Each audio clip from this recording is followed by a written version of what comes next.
1 Corinthians 8:3 says, but if anyone loves God, he is known by God. Okay, let's back up a little bit for some context.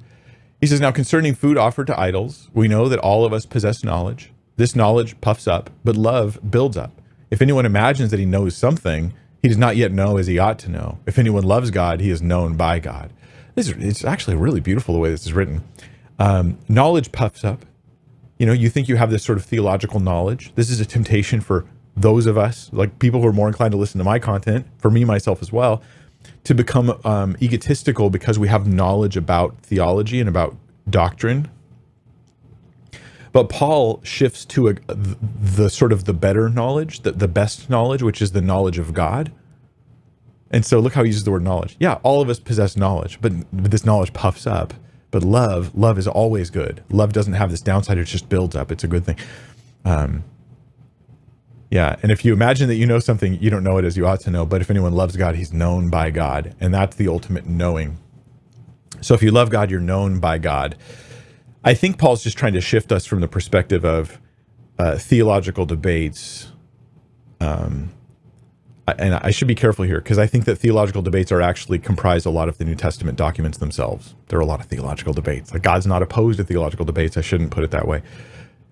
He's trying to, I guess, prevent us from thinking that the theological debates are the whole discussion. Like, after you've debated the theology and you've figured out the right views, then you're done.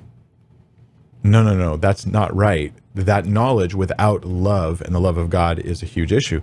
So if anyone loves God, he's known by God.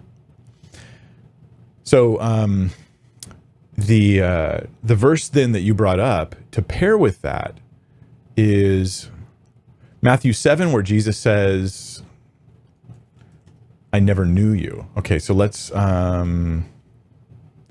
not everyone who says to me, here's Matthew 7:21. Not everyone who says to me, Lord, Lord, yeah, we were there, will enter the kingdom of heaven, but the one who does the will of my Father who is in heaven.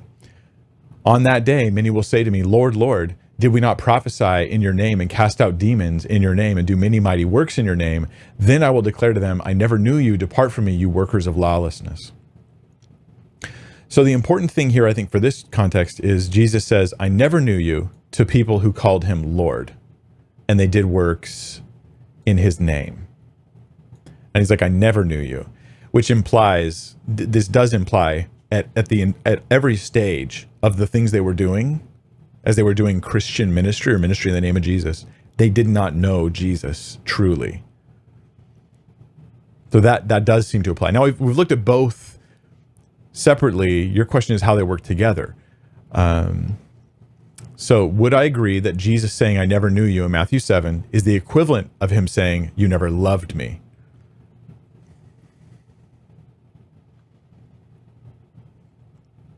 I don't know if it's the equivalent.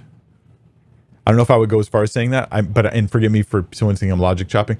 I might say it's inclusive of. So I never knew you means you never loved me. It doesn't mean love and knowledge here are equivalent to each other, but they're inclusive. If you love God, God knows you, right? So it's included, and Jesus says, I never knew you, and so therefore the never must apply to the love as well. If he never knew you, you must have never loved him.